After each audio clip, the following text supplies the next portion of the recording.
To begin with, I bow down to the lotus feet of Sadguru with the prayers. Vando mai vah parama guru jinayah jnana pasar dev sada phal adi mein jinayah shabda uchar माया लोक छुड़ाय कर चेतन लोक निवास सद्गुरुता को जानिए भक्ति मुक्ति देहि पास. Very good morning to all of you. I welcome you to yet another Sunday satsang organized by North America Institute of Vyangam Yoga. My name is Amit Talekar and I have joined this session from North Carolina. I'll be your host for today's satsang. As we know, being on the spiritual path can be challenging sometimes, and the path, met with many obstacles, questions, concerns, and doubts, may arise at any point. We sometimes feel stuck or just spinning our wheels in need of some external light or inspiration. Or perhaps we just wish to share our spiritual story with others. Satsang provides the opportunity and support to clarify all our doubts. The word satsang is made up of two words. Sat means truth and sang means together. Satsang, therefore, is a gathering together to seek the truth. I am glad that you all are joining today, looking forward to know more about today's topic.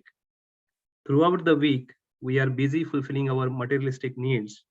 So next hour and a half, let's focus on the main purpose of life via medium of this satsang. In today's satsang, we are going to do a deep dive on the topic of awakening and Samadhi. So let's start today's session with a Swagat Gan. Swagat Gan is a welcome song through which we welcome Eternal Master, Nityanadi Sadgurudev, and ask for the divine experience. I request Jessica ji to start the session with Swagat Gan. Jessica Gurudev, Swagat Gan.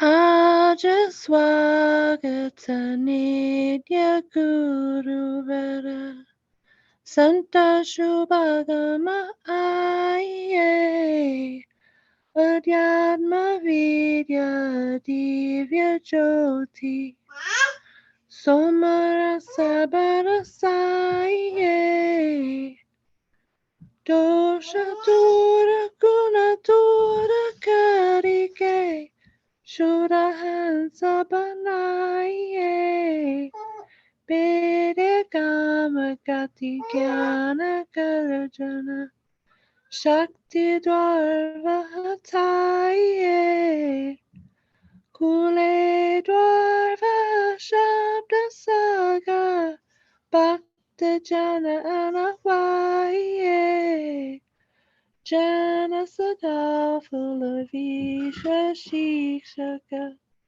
Shana Bachaye Aja Swagata Nitya Guru Santa Shubhagama Aye. Thank you, Jessica ji, for presenting Swagat Gan. Our next prayer is Mangal Gan. Through Mangal Gan, we pray for equality, harmony, love, and compassion for everyone in this universe. I would again request Jessica ji to sing this beautiful composition.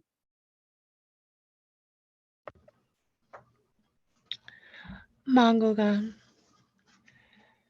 Vishwa Shanti Nama Mangala Paramaguru Kodiaye Vargadwanva Shanti Dorakara Bhava Beda Mitaye Sarvabhuma Samasti Sata Yatmaraja Banaye Bisha Basha Bhava Jagamaya Jnana Paradara Saye Sumidri Sukha Shanti Tara Tara Svaga Bhumi Banaye Vishwa Shikshaka Jana Sadafala Niti Swarva Apanaye Vishwa Shanti Nama Mangala Parama Guru Kodyaye. Jai Gurudev. Thank you. Thanks a lot, Jessica ji, for putting forward the soulful words of Saugadgan and Mangalgan. Now let's move to the main topic for today. So today's topic is what is awakening and how is awakening aligned with the Samadhi. To take this topic, we have Vijayji with us, and we know Vijayji is the president of Navy, and he's joining from the New Jersey. Again, Vijayji is dedicated Sevak of Swamiji, who's been with the Vihangam Yoga since the childhood. So I welcome you, Vijayji, and hand it over to you to get us and let us know more about this topic. Over to you, Vijayji. Jai Sadgurudev. Let me share my screen. Can you give me the right to share my screen? Yeah.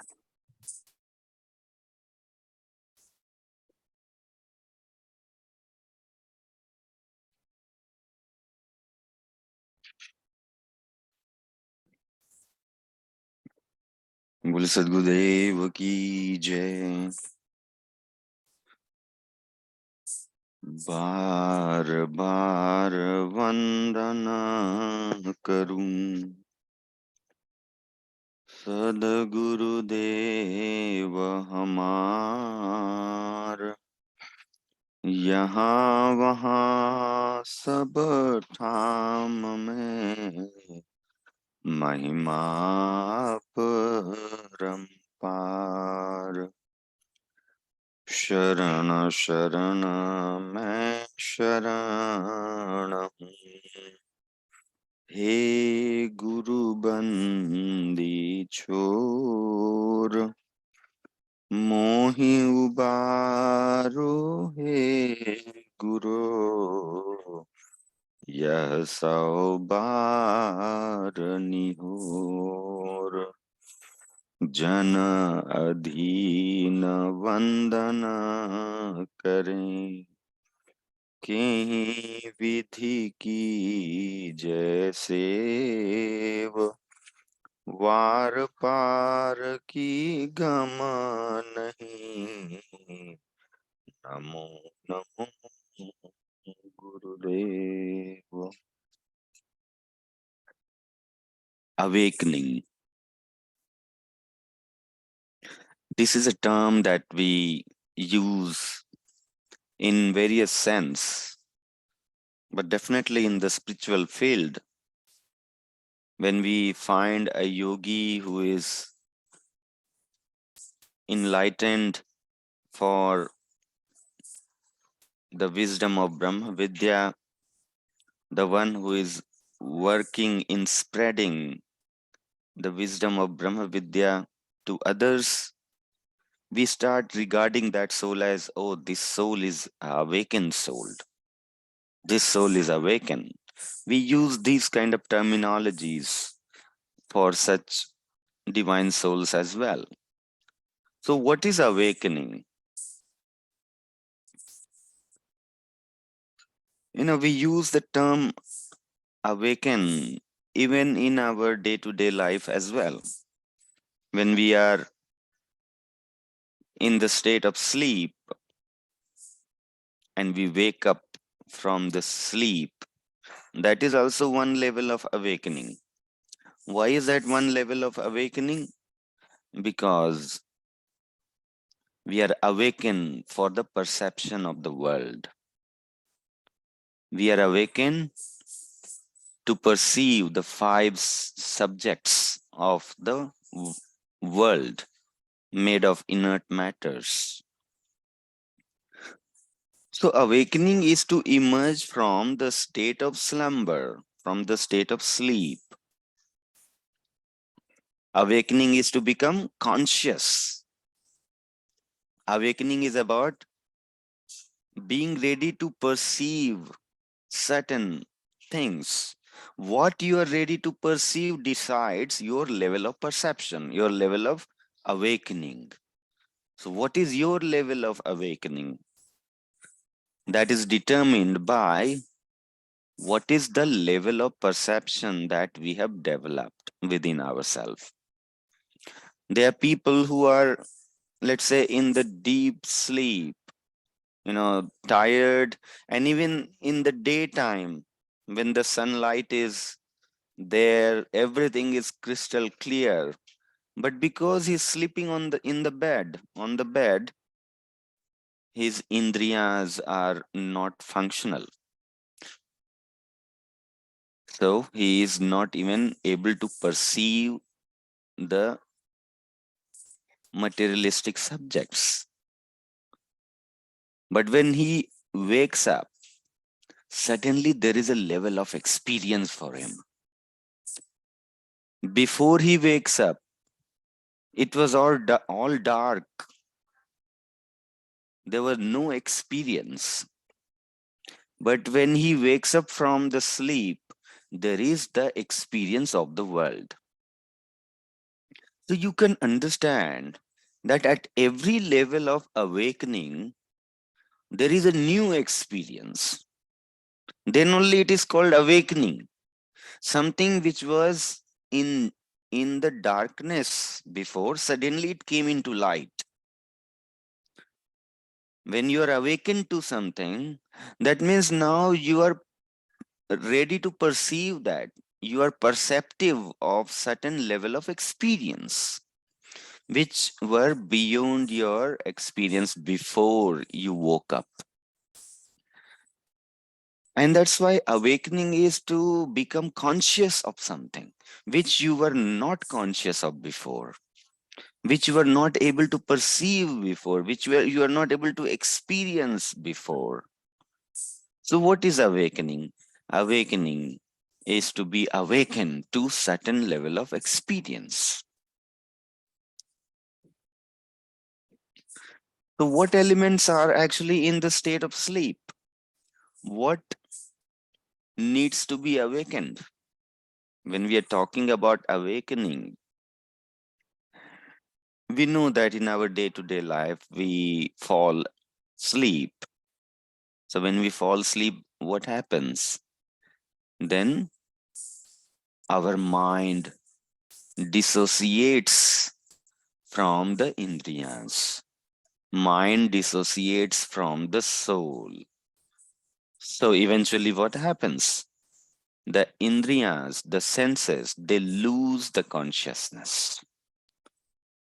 So in a natural deep sleep state, our indriyas are at sleep. Our body is at sleep. Our body is non-functional in terms of sensing any subject. They just become insensitive of everything. So in a natural deep sleep state, our body and indriyas are at sleep. Now let's say you wake up. Now you're able to sense the worldly subjects. So what is the level of awakening at that point? Your body is awake now. Your body is conscious now. Your sensory organs are conscious now. So that is the awakening of your indriyas.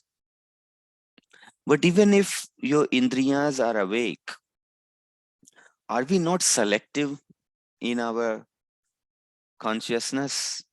As if our consciousness is not accommodative of everything that you see or you experience in the world. As if you see the things, you listen to the things, but you don't register it. You just rebounds back. You just ignore. You ignore certain fact. You glance through several subjects in your life, but your consciousness does not connect to everything. Even though you are awake, even though your senses are awake, but you do not invest your consciousness into everything. That means your consciousness is not awake for everything. That means you're not yet awake for everything. Though your body and indriyas are awake, but they are selective. They are still selective in nature. And it totally depends on what is the level of wisdom that you have within yourself.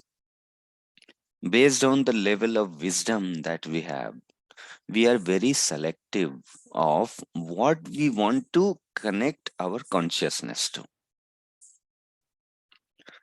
So even though our body is awake, but yet the intelligence for the true knowledge is in dormant state. We still don't recognize what is the true wisdom, and we are not sensitive about it also.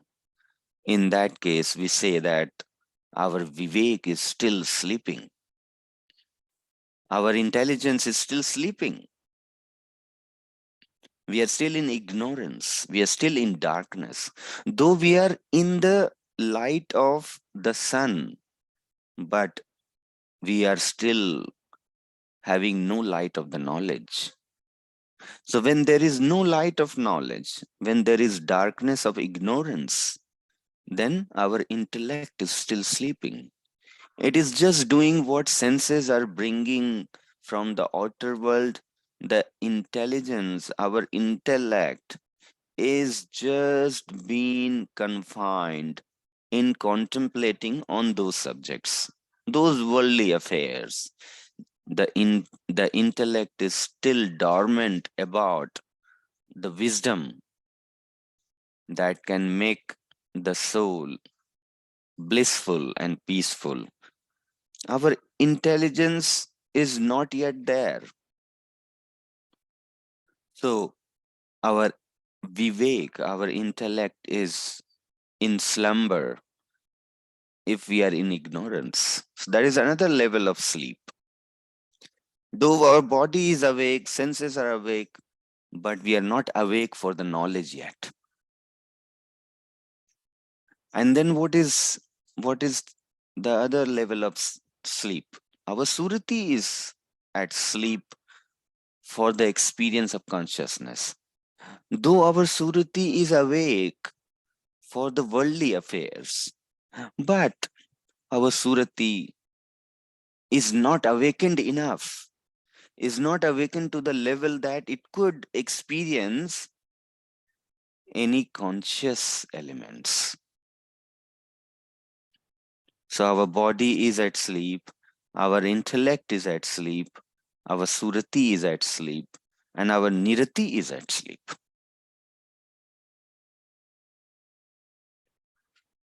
When the surati is at sleep, we have no experience of consciousness. And when nirati is at sleep, then we have no experience of Almighty. We have no experience of Brahm, Parabrahm. When the nirati is at sleep, we have no experience of Almighty because we are not there. We are not awakened to that level yet. So awakening happens at different levels. When we say we are awakened, at what level are we awakened? What decides the level of awakening? It is the level of perception that decides what is the degree of awakening.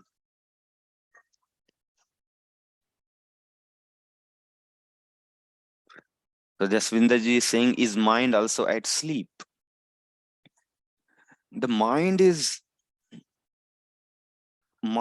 either active when it receives the consciousness from the soul. When it connects to the soul, it receives the consciousness from the soul and it becomes conscious. And when it dissociates from the consciousness of the soul, when we go into deep sleep, then it goes into the state of lay. It it it basically dissociates from the consciousness of the soul and it becomes unconscious. The mind is unconscious. So you can say, yes, in the deep sleep state, you can either call it as a state of sleep for the mind as well, because mind is like inert at that point of time. Mind is at inert state at that point of time when it is deprived of the consciousness of the soul. So our body, our mind, our indriyas are at sleep when it is dissociated from the consciousness of the soul. Even though the soul is there inside the body, but yet the consciousness is not running in the body, it's not running through the indriyas. But if you find that uh, the nerves are working fine, the heartbeats are still working fine, our digestive systems are doing good, even though we are in deep sleep. And that is because our prana is still running. Our prana is always awake. Our prana never sleeps. Prana is always awake. The soul is always awake. Prana is always awake. But the rest of the body is at sleep. It is prana that's just moving the things in the body. The heart is beating. But is heart conscious of anything? No, heart is not conscious of anything. Heart is just an inert element in the body which is being run by the prana. Our bloods are flowing in the nerves, in the veins. Our bloods are flowing. But who is making the blood flow? Is it the consciousness? No. Our body is not conscious when we are in deep sleep. But it is the prana that runs the blood in the veins. So prana is awake.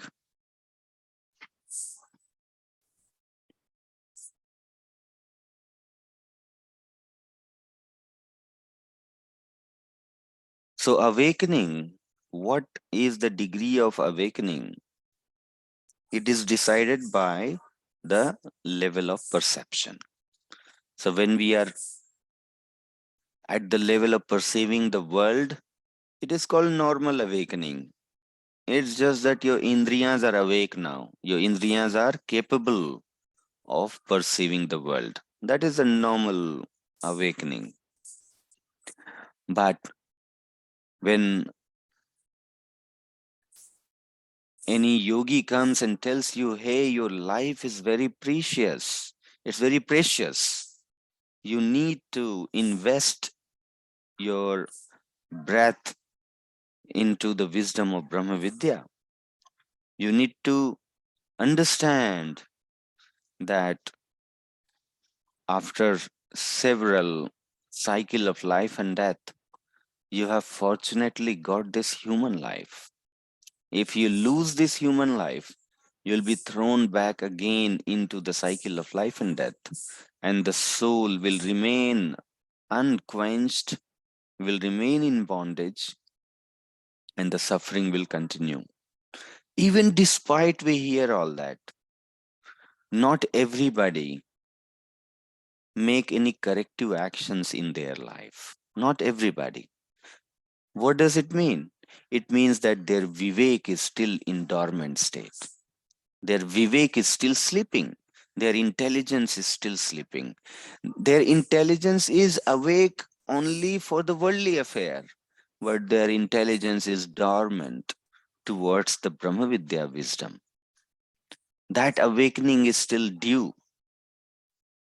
So not only we need to be awake with our body and senses, but we need to awaken our wisdom as well. Our wisdom is not yet awake. And that's why Swamiji says in bhajan, Moh nisha mein sovat bita janam gaye bahuter. Swamiji says in bhajan something in that line, that for several life and death, for several births, you have been sleeping in moha, in the darkness of moha, in the darkness of subject. Janam gaye bahuter. Several births you have lost. Many times you have come in the human life. Many times. This is not the first time that you have been brought into human birth, but all those opportunities you have lost before, just because your vivek, your wisdom was not at that level to understand this. This time you be awake. Be awake to this wisdom as well. Awaken your wisdom for making progress towards freedom of the soul from the cycle of life and death. Be awake towards the devotion of Almighty. Be awake towards the love, the bliss that only Almighty has. The world does not have the love and the happiness that the soul is seeking. Are we awake to this very wisdom? If we are not, then our intellect is still sleeping. It is not functional. It is doing what the mind says. So our intellect is sleeping. It is not functional. And now, let's say we become ready. Yes, now I do not have to lose this opportunity again, like several times before.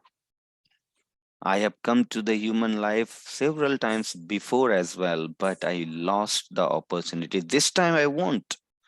And you start spending time in sadhana, in meditation practice, in seva, in selfless service for the cause of Sadguru, for spreading the wisdom of Brahma Vidya. You start spending time in satsang. You start kind of purifying your mind through satsang. You start changing your desires, your brittis, which drives your actions, your likes and dislikes. You start transforming your character through satsang. And you want to join satsang because you know you are not there yet. You're still impure from inside. You still get desires which are more worldly driven. You know that you're not there yet. You're not naturally attracted towards spiritual progress.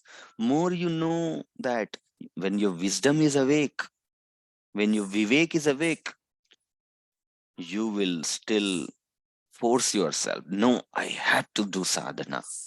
I have to join satsang. I have to do seva because I'm dirty from inside.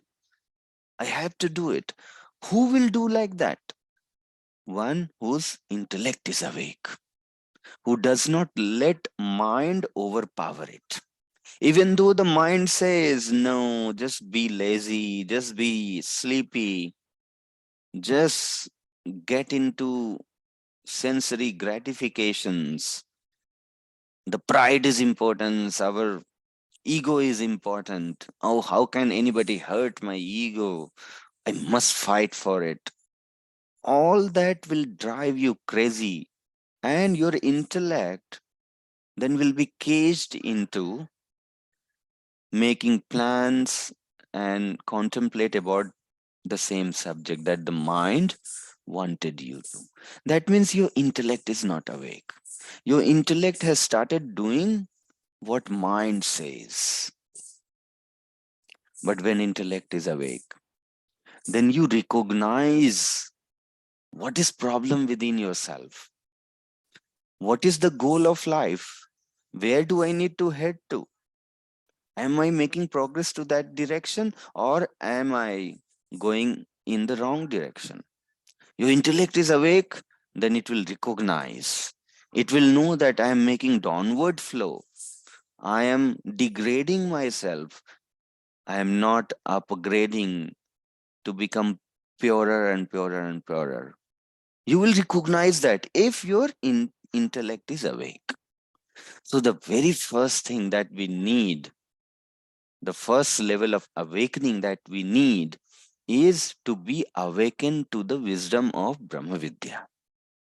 Are we awakened to the wisdom of Brahma Vidya? This is the first level of awakening we need. Though we know that the awakening of the body is also essential. If you're just sleeping in the bed all the time, lazy, then you won't even have the opportunity to listen to the wisdom of Brahma Vidya. So you need to be awake with the body. But what is more important is the awakening of the intellect. Recognizing when more you feel a friction towards spiritual practices, more your intellect should tell you, see, even now also I don't feel like doing sadhana.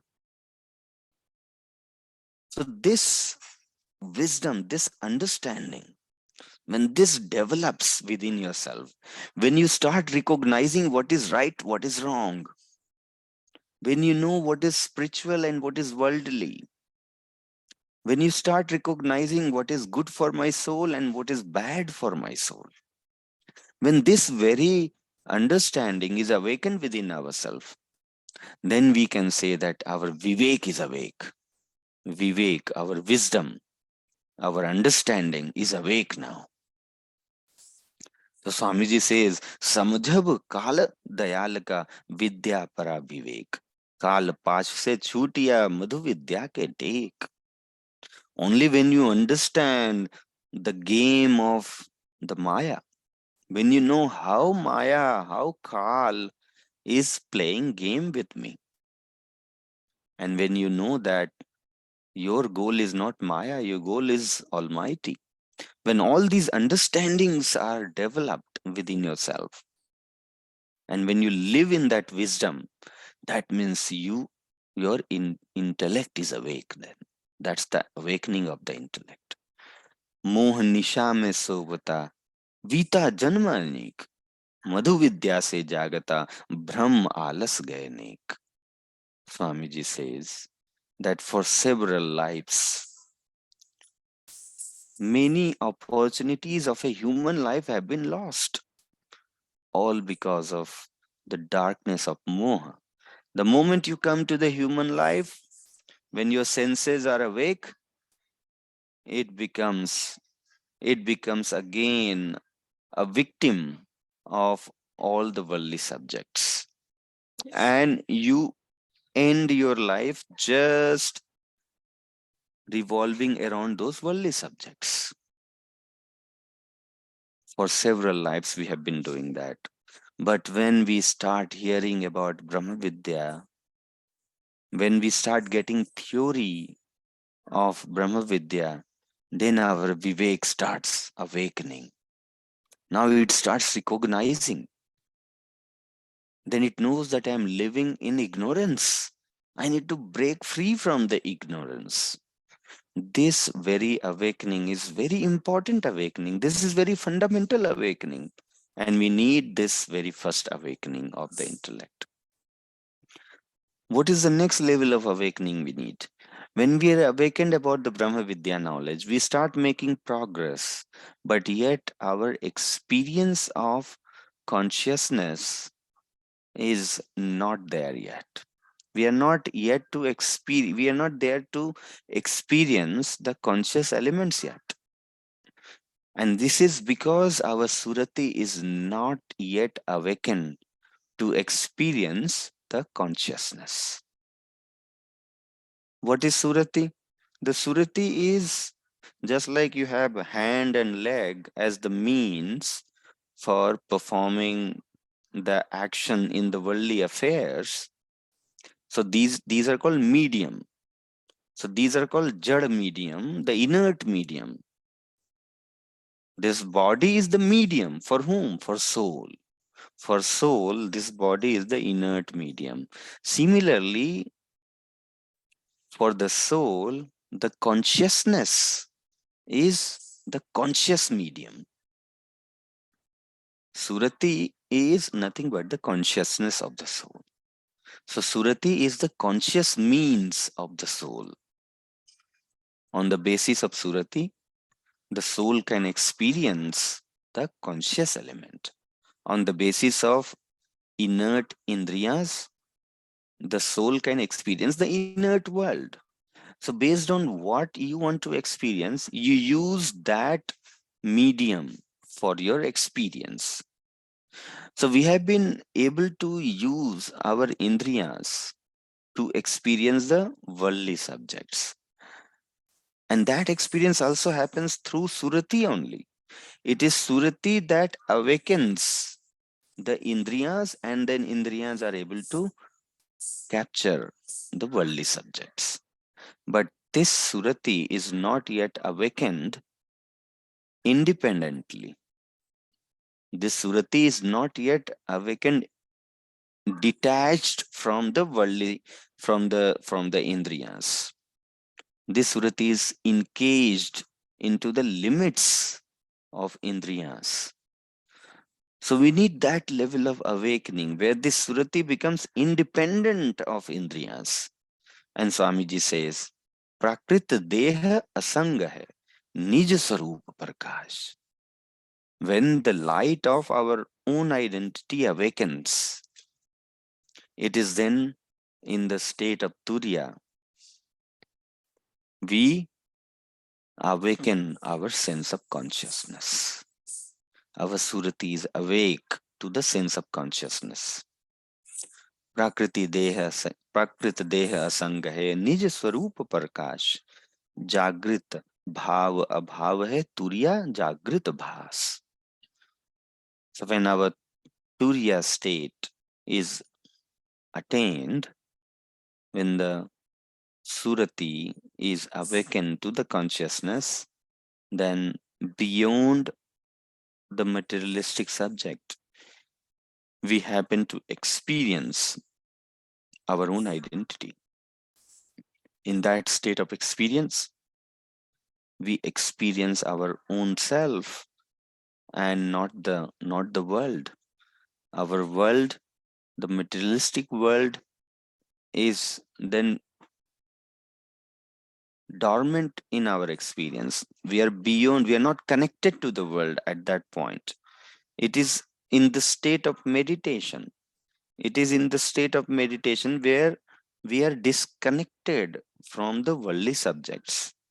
And what we experience is our own self. Our surati is awake.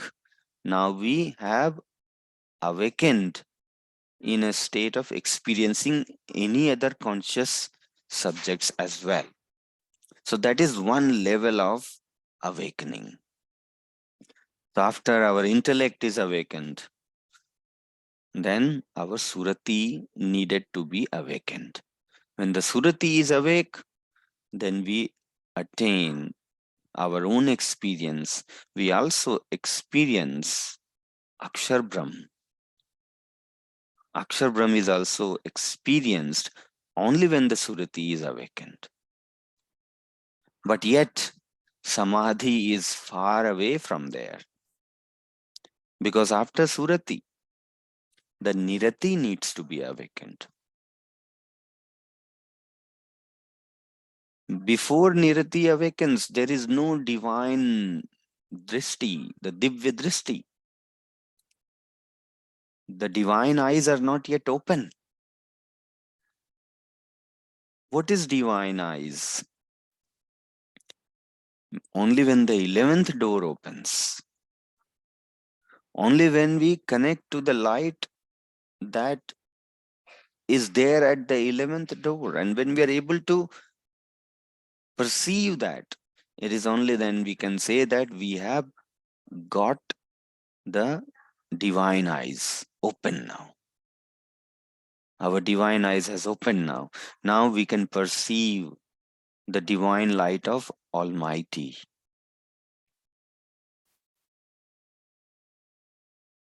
Swamiji, that's why says that Divya दृष्टि अंतर खुले चेतन त्राटक होई सार शब्द अनुभव चले सुरति से निरति बनोई. Only when our nirati is awakened, it is then we obtain the ability to experience the Almighty. And nirati awakens only by opening the 11th door for us. When we are able to pass through the 11th door. If the 11th door is not yet attainable by us, that means our Divya Drishti, our divine eyes are still closed. We are still not awakened to that level. So Nirati needs to be awakened. And when Nirati awakens, when we pass through the 11th door, then the state of Samadhi is achieved. So the awakening of the Nirati is the ultimate awakening. When the awakening of the Nirati happens, it is then the state of Samadhi is achieved. So these are the 4 different types of awakening. And based on these level of awakening, we acquire different level of perception. Based on up to what level you are awakened, you attain only that level of knowledge, that level of wisdom. When you're awakened from the deep sleep, then what you become perceptive of is the worldly subjects. You start associating with the worldly subjects when you wake up from the sleep. And so Swamiji says, Prakriti Sambandhit Jivaka. Then the soul establish the interaction with the worldly subject. That is one level of awakening. What is the next level of awakening? The next level of awakening is when you start connecting to your own identity. So Prakriti Sambandhit Jiva ka Shuddha Jiva ka Gyan, Yukta Jiva Aru Brahma ka Shuddha Brahma ka Gyan. There are 4 different levels of awakening. First is when you are awakened for the worldly experience. Next is when you are awakened for the self experience. Meaning you are awakened to a level where you start finding the light of your own identity. You are able to see yourself. That is the awakening of your own identity, awakening at the level of your own identity. And then there is an awakening where you start getting the perception, the experience of the stream of knowledge. There'll be just like the rains, the droplets of rains fall on the ground when it's heavily raining. And if imagine each droplets of the rain has the wisdom, that means the rain of wisdom has started showering on the ground. Exactly, that's what happens in the combined experience of the self and the Almighty. And that happens through the 11th door. When the 11th door opens, then there is a showering knowledge, the stream of knowledge that starts pouring on the soul. The soul which was deprived of all siddhis, vibhutis, various mysteries of the world, slowly all those knowledge starts awakening in the state of combined experience of the self and the Almighty. So Swamiji says, the one level of awakening is when the soul establishes relationship with the world by the awakening of the senses. Then the next level of awakening is when it attains the Turiya state, where it gets to see the light of own identity. Shuddha Jiva ka Gyan. Third level of awakening is when it starts connecting with the Almighty through the 11th door. And in that combined experience, all the wisdom starts awakening within the soul. And then is Shuddha Brahma ka Gyan, when the Nirati is awakened and is in complete engrossment of the Almighty's bliss, when it loses even the awareness of own identity. All it perceives is the Almighty everywhere, in and out, 100% engrossed into Almighty. That is the ultimate awakening. And that is the fourth level, the ultimate level of awakening. So awakening for the worldly experience, awakening for the self experience, awakening for the combined experience of the self and Almighty, and awakening for the Samadhi, for the state of Samadhi. These are the four different levels of awakening. With this, I conclude the discussion today on this. If there is any question, we can discuss. Jai Sadgurudev.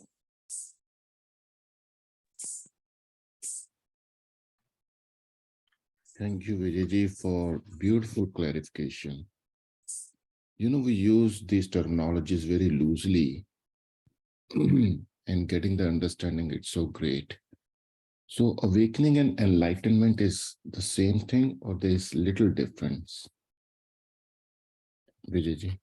When we say enlightenment, what are we enlightened of? That decides the enlightenment. Ideally, the word enlightenment should have been used only for the enlightenment with the Almighty's light. When we are enlightened of Almighty, then it should be called enlightenment. Before that, there is no enlightenment. We are still in darkness. We are still in ignorance. The enlightenment truly means God realization. Before God realization, there is no enlightenment. But there is another enlightenment that loosely people also associate with, and that is the self-realization. So we can say there is one intermediate enlightenment where we get the self-realization. The very first time we get to experience our own identity. And then there is an ultimate enlightenment, which is God realization. Yes. Thank you, Vijayji. And on your screen right now, there are 4 states of awakening. Awakened for self-experience. Can I say it will be self-realization? Yes, yes. And then enlightenment will start from awakening with combined experience of self and Almighty, and awakened for Samadhi. Right. Yeah. Cool. Thank you very much. Thank you very much, Vijayji.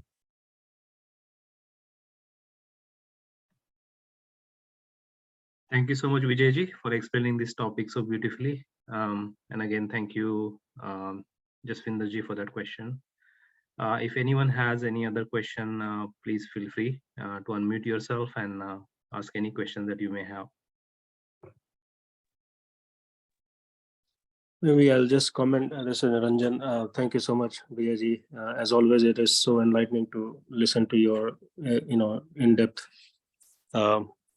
knowledge. It almost feels like it is pouring from some infinite source. I don't know what to ask, but I think it was really very clear in terms of the levels of awakening. And I think, one example was when Buddha was enlightened and he was walking and people were looking at him, staring at him. And then somebody asked, like, hey, what are you? Are you a deva or a god, or who are you? And he used to reply to them that, oh, I'm just awakened. And so he was obviously putting it in a very, very simplistic term, but it is definitely either the third or the fourth level of awakening that he just described is what he was referring to. And probably that's why he was always immersed in in that level of knowledge and bliss. So thank you for that clarification on this. So one of the thing maybe will be helpful to understand is, of course, Buddha attained this without the help of guru, actually, or maybe he had a guru, but I'm not sure if he was meditating on a sadguru. So if you could throw some light on that. Looks like there may be other paths, or maybe something I'm missing there. How was he awakened? Of course, he sat under the banyan tree for like 7 weeks, and he realized so many things. Was he, if you can throw some light, was what kind of devotion was there? Yeah, thank you. See, there are many rishis who have been practicing all the time. It's not just one yuga, but yugas and yugas and yugas and yugas. The rishis have been practicing in the cave, isolated from everybody, and they are getting wisdom. Sitting in the cave, they are getting wisdom. How are they getting wisdom? If there is no human being teaching them something in the cave, how are they getting wisdom? Are they getting wisdom just by thinking about the subject? No, of course not. When they are disconnected from the things, how can they even think about those subjects when they're disconnected? When they don't know about the subject, how can the experience of the subject come to that particular rishi or yogi or practitioner? So this simply says that there is a giver of knowledge. There is an entity which is a giver of knowledge, and that knowledge is given to the practitioner. Just like, when a father earns the money, wealth, and it passes on the wealth to the son, and then son becomes suddenly rich, and now it can spend money, the wealth, as if it is its own money, and it will experience the same way. Yes, it's my money and I can do whatever I want. There's no difference whether it was earned by my father or it was earned by me. Eventually it is with me and I can do whatever I want.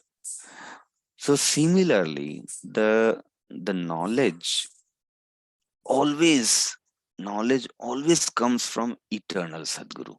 No matter whether it is the worldly knowledge or it is the knowledge of Brahma Vidya, all the knowledge, the master of all knowledge is Nityanadi Sadguru, the eternal Sadguru. He is the master of all knowledge. When we say knowledge of anything, it comes from eternal Sadguru. He brings the knowledge to the world, whether be the knowledge of the astronomy, astrology, or whatever you say. All different branch of knowledge is brought by eternal Sadguru to the world. But when it comes to the world, then there are people who will get stuck to only one level of knowledge, and they will not be able to explore all different streams of knowledge and will remain incomplete. Now, when it comes to Buddha, Buddha did not have any it's not known that how he exactly got enlightenment. Was there any human guru who touched his head and enlightened him? Maybe it is not known, but if at all he was enlightened, he would be enlightened only when the eternal guru will bless him. Only with the blessing of enlightened eternal master, any yogi who is practicing for the wisdom would get the wisdom. There is no other way. Only through eternal Sadguru the wisdom comes. There is absolutely no other way. It is just like in the solar world, in the solar system, one sun is enough to brighten the entire solar system. You don't need second sun for that, because the sun is already enough, capable to enlighten the entire solar world. Similarly, the eternal Sadguru is enough to enlighten the entire world.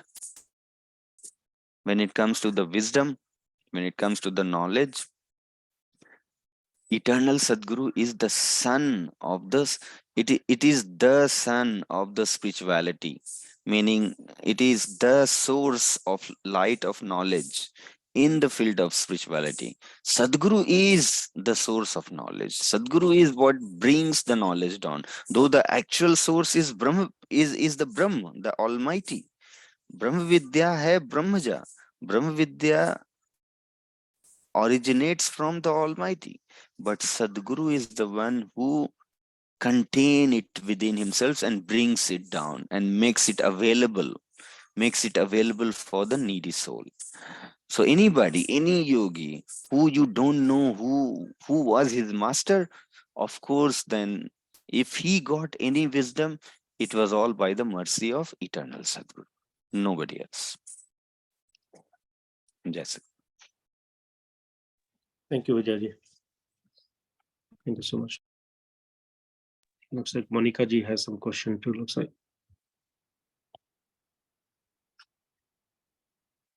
Yeah, so Vijayji, Monica ji has a question in the chat. Take that one.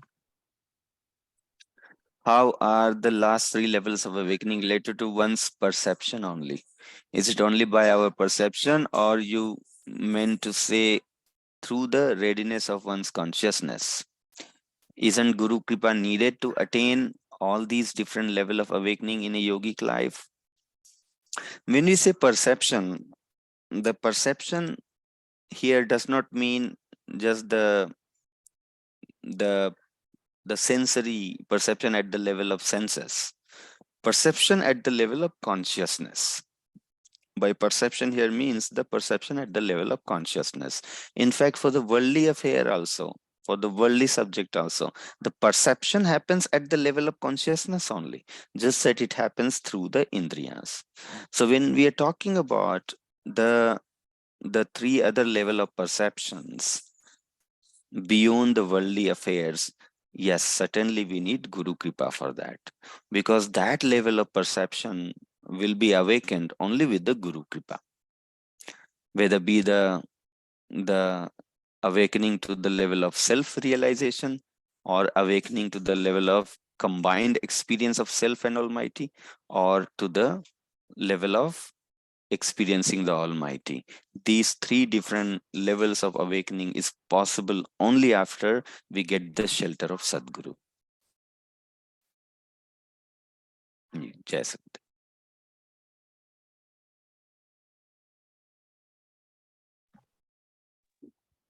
I had another question, Vijayji, maybe a little bit out of the topic from the awakening. I was watching a YouTube snippet, and somebody discovered a temple in southern India where there are carvings of human beings along with dinosaurs, and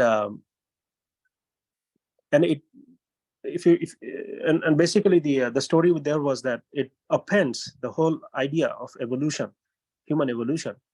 So look like, like I think we had discussed about this earlier also, that if it was about the evolution, then we would have all sort of different kinds of bodies between an ape to a human being. All of those would have existed, but it does not. It's very discrete bodies and forms that exist. It's not like analogous extension of different body.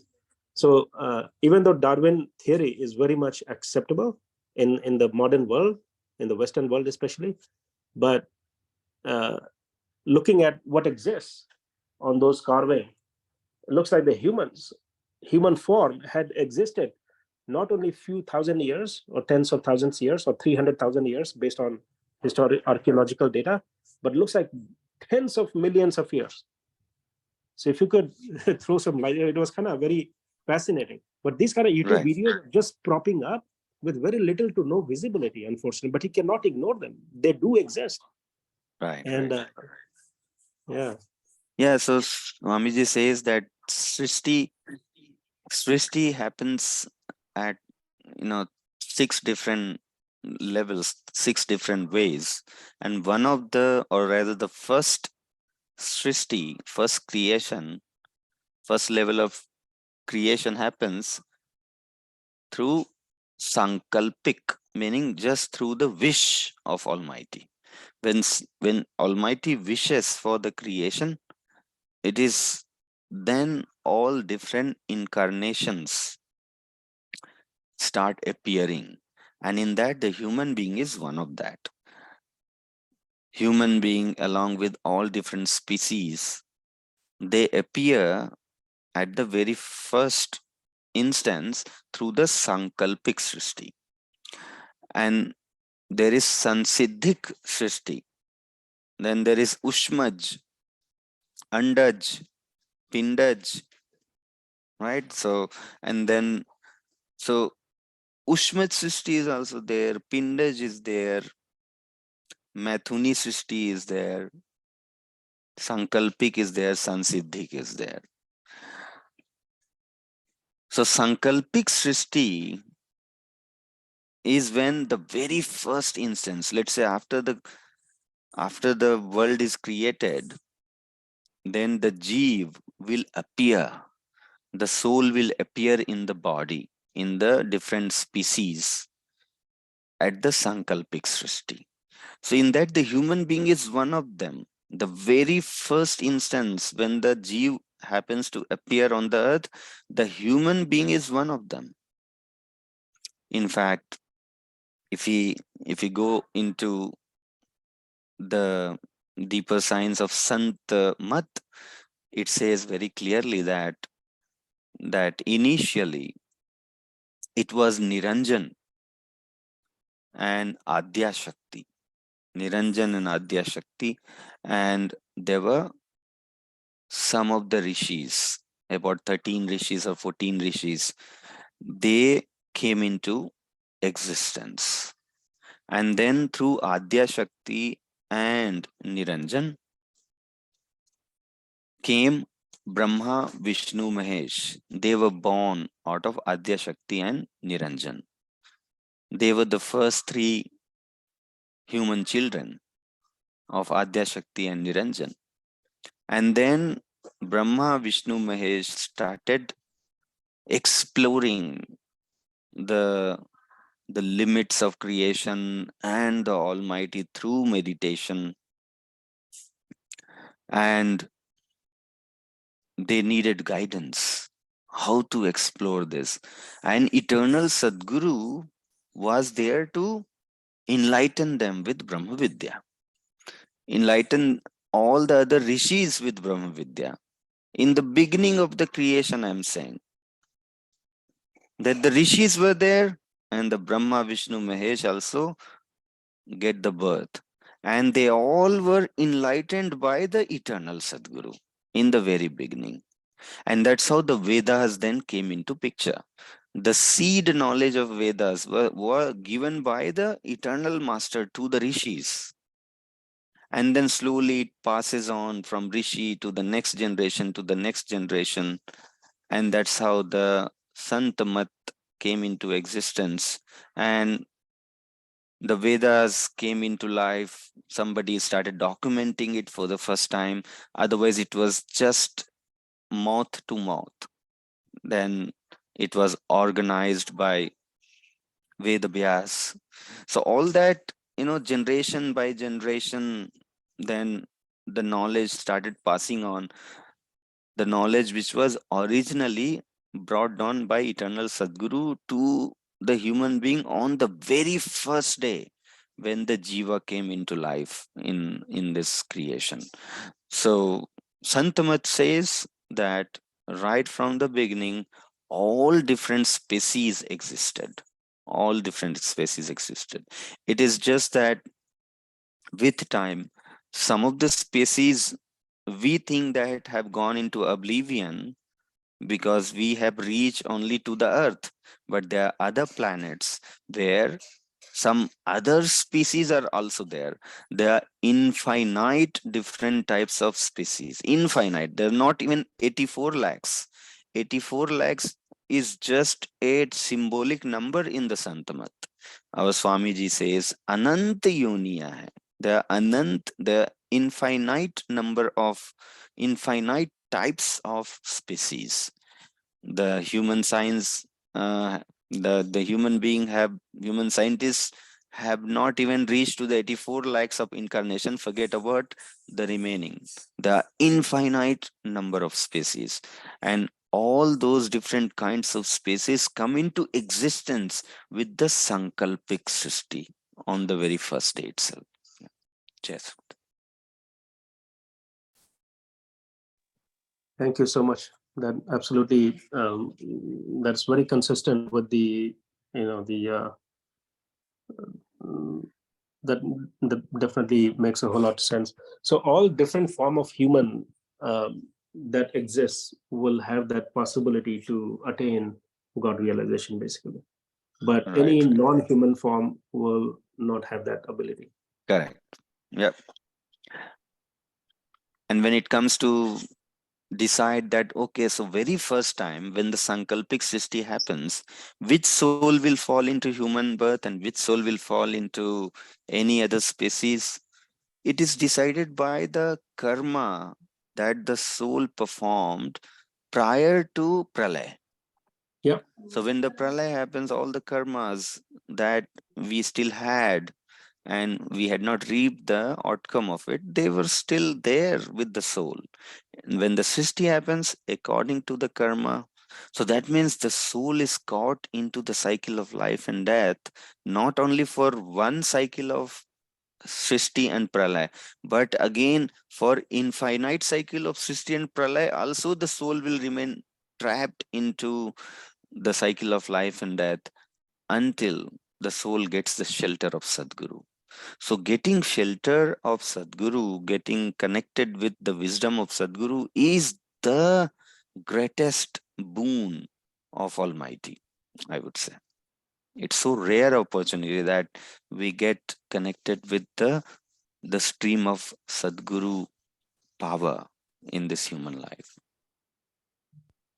And just one question, Vijayji, a clarification. When we reach to Samadhi state, that means we have made our karmas zero, we have burned our karmas, and then we will not get into life and birth. Could you please Right. shed Yeah. some light on it? So, our next cycle of life and death after the current life is decided by the residual of karma, what still remains in our chitta. So when we get samadhi state, all the vasana, all the karma vasana are burnt in chitta. So that means we are not bound to any future birth because there is no karma to decide your future birth. And after getting samadhi state, all the karma that we are doing, they are also not a reason for binding us into any future course of life and death, because when we are performing those karma, we are not performing in the state of ignorance. Rather, we are performing in the light of Almighty's consciousness. So, when we perform actions in the light of Almighty's consciousness, in union with Almighty, then we are detached from those karma. And when we're detached from those karma, then even those current karma that we are performing in union with Almighty, they bring changes in the world, but they bring no change in you. You are constantly in the state of samadhi. Those karma have no meaning for you. You are performing those karma only to bring change in the world, but it has no impact on you. And that's why once we attain samadhi state, all the future possibility of life and death is gone because all the karma is vanished, and all the current karma become a karma. It becomes a karma for you. meaning it is no more a karma which can bear fruits for you. Now it is a karma. You are in the detached state. You are not performing karma, but rather you are in a state of akarma. So the soul is only bound to the destination of the current life. That is the only binding that remains, and that is what is called prarabdha. So prarabdha is the only thing that remains when a soul attains the state of samadhi. But what is prarabdha? Is prarabdha something which is going to give any alteration in the experience of samadhist yogi? No. Yogi who have attained the state of samadhi, their experience, the state of bliss, the state of happiness, the state of experience of Almighty is unaltered, no matter what fruits are coming into their life due to prarabdha, because they are detached from it. When it is detached from it, then the only reason it will get the experience of sorrow and happiness is when it detaches from the Almighty. But it does not do that. Once it attains the state of samadhi, then it is in the state of samadhi. But whenever it has to bring the consciousness down to the body for the worldly affair, that's when it will experience the limits of the body and the pain and suffering of the body. But any moment, if it wants to elevate itself from that pain and suffering, it can do, because it is capable of staying in the state of samadhi. So So that's what happens here. beautiful. So one last clarification. So even based on what you have explained, Swamiji, he is in a walking samadhi. I won't say if I'm using the right word. Yeah, He's in Jivan samadhi. Mukt. Yeah, Jivan Mukt. He is a Jivan Mukt yogi. Jivan Mukh. So basically, you are in samadhi, but you're performing the worldly affair Yeah. under the light of God. So now it is getting more and more clear to me. Samadhi is not that, you release your body, you shun your body, and your soul merges with Almighty. The samadhi could be you are still in samadhi, but you're performing the worldly affair, and which is at the state of akarma, basically. Right, right. That is what Swamiji is in current state. But just try to understand here now, because you brought this point here, it is important to understand, and then you'll feel more gratitude for the present master. See, the present master, Sadguru Sutan Devji Maharaj, he is a Jivan Mukti yogi. If he wishes for staying in the bliss, he could do that anytime. He can stay in the bliss of Almighty. But just for the well-being of the disciples, we seekers, he has to bring down his consciousness to his body. Instead of staying 100% with the Almighty, he has to bring his consciousness down to the body, and then he has to bear the suffering of the body also. Let's say if he, many time it has happened that Swamiji has taken the bhoga of the shishya also many times, because the shishya is suffering so badly, and it is shishya bhog. But to elevate, to relieve the shishya from that suffering, Swamiji will take it on himself, and Swamiji will experience that pain just because he has to relieve his dear disciple, and dear disciple, for him it is becoming unbearable. That pain is unbearable for him. So Swamiji will take it on himself. And many times Swamiji has done that. Once what happens that it was at the time of Pratham Acharya, Pratham Parampara Sadguru Dhamchand Dev Ji Maharaj. He got the bruises in his hand, and one disciple got this illusion. He said, Swamiji, you have the bruises and you're asking me to get the medicine and get doctor to treat this.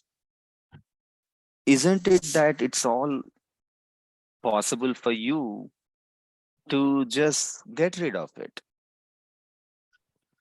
So Prathmacharya Devji was maybe very happy with that disciple for his seva. That's why Prathmacharya Devji then showed him what Sadguru is. And he just slided his other hand over the bruises, and the bruises was gone. And then Shishya finds that, oh, there's no bruises in his left hand anymore. It's all right. And then Swamiji slides back again, and the bruises was back. And then Swamiji says, Sadguru can do any time, any moment, anything that he wants. But how about the bhoga? How about the bhoga that one has to go through? One must go through that to get rid of prarabdha. Otherwise, prarabdha will be due. You have to go through the prarabdha. Nobody is free from prarabdha. Prarabdha will come to you, but whether you will suffer from it or not, that depends on what state you are in. Sadguru is free from all this. But before Prathmacharya Devji Maharaj became Sadguru, the prarabdha was already there. That's why he had this body. Before he became Sadguru, he had the body and he had the prarabdha.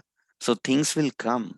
But Sadguru, if Sadguru wishes, Sadguru can anyway detach himself from anything. But prarabdha will happen.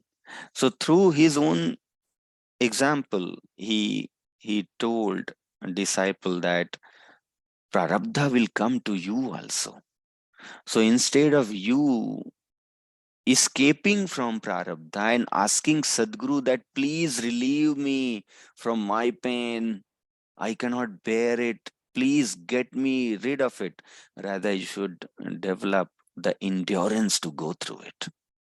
That is more important, because prarabdha is something that nobody is free of. You have to go through it. But there are disciples for whom Sadguru still takes the bhoga on himself, and he will suffer, even though Sadguru is willingly, whenever he wishes, he can be free from all suffering, but Sadguru still suffers. Sadguru still goes through the pain. For whom? For the well-being of disciples. And he's today also going through several strenuous effort, 15 hours of flight to America. Is that physically not tiring for 80 years, 75 years old, aged human being who is already, let's say, weak with his body? Will it not be suffering for such aged people to travel 15 hours in flight, or 24 hours in train, or maybe 6 hours in a row sitting at a place? Is it not physically exhaustive and tiring? But Sadguru does. And Sadguru feels the trouble of it also, because he has the body will get all the suffering. And when Sadguru has to remain in the body, and if he has to keep the consciousness down to the body to be able to perform the worldly activity with us, then Sadguru also has to experience the suffering of the body. And he is doing all that for whom? Not for himself. Sadguru is taking all the pain for the well-being of the human beings, for we seekers. Otherwise, Sadguru has no reason to bear all these suffering and pain, but he is going through all that. He is going through all that because his consciousness has to lower down to answer our questions. His consciousness has to be brought down to interact with us. And every time he will bring down his consciousness to the body, he will experience the illness of the body also. Every time he will bring down to the body, he will have to suffer all the pains that his body would have, which is unnecessary for him, but he does for his disciple. Yes. Thank you very much, Vijayji. Thank you. Thank you, Vijayji. So looking at time, I think we'll just take one last question. So Monica ji is asking in the chat, how do we know that we have achieved the state of self-realization? Does that happen in the fourth stage of Yangam Yoga?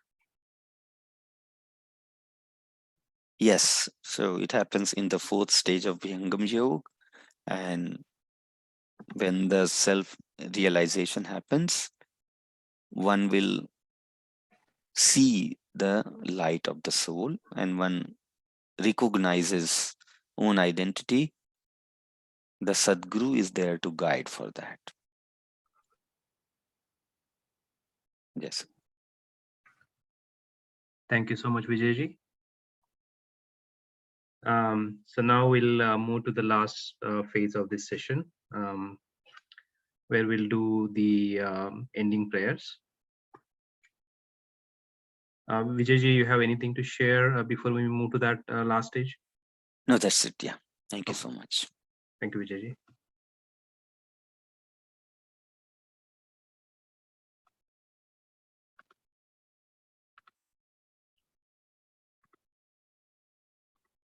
So now we will do the short version of Vandana, Arti and Shanti part. Guru Vandana is the way to express gratitude for the Master for helping us on the path of spirituality. I request Devji to sing the last few lines of Guru Vandana.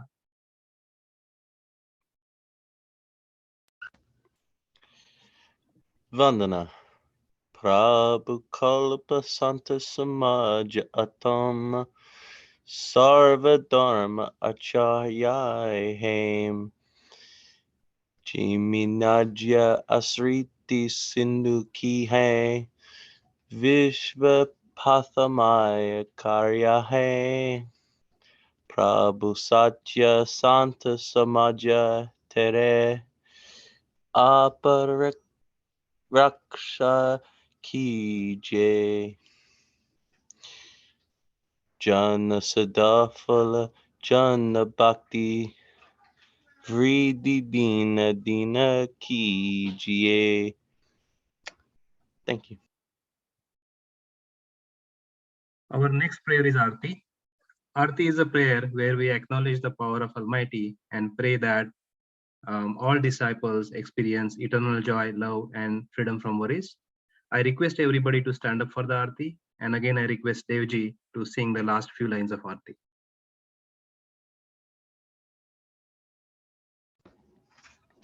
Arti.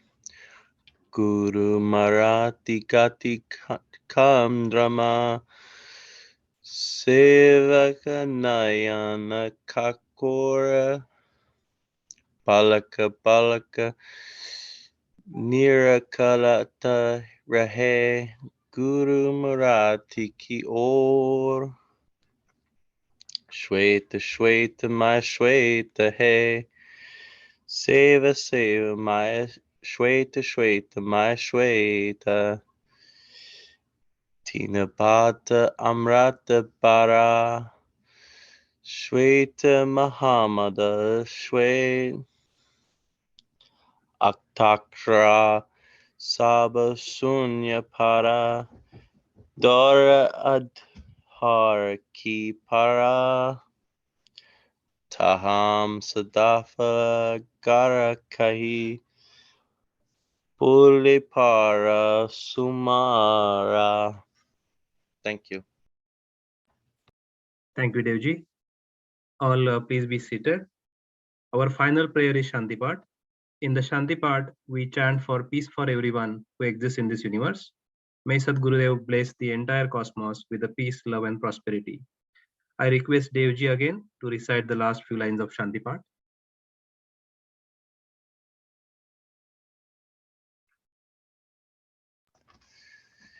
Hey Prabhu Shanti Sharup Ho, Shanti Shanti Maya Shanti, Shanti Shanti Jana Shanti Ho, Purna Shanti Maya Shanti.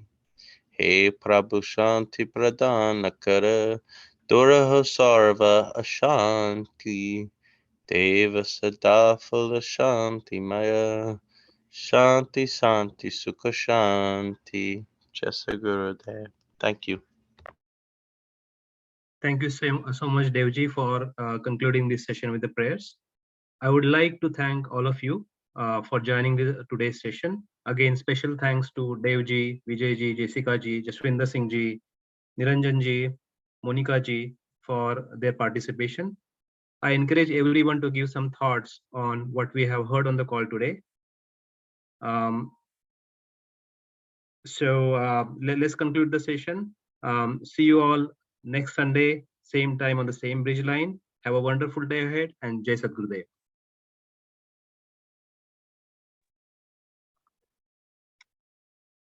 Yes.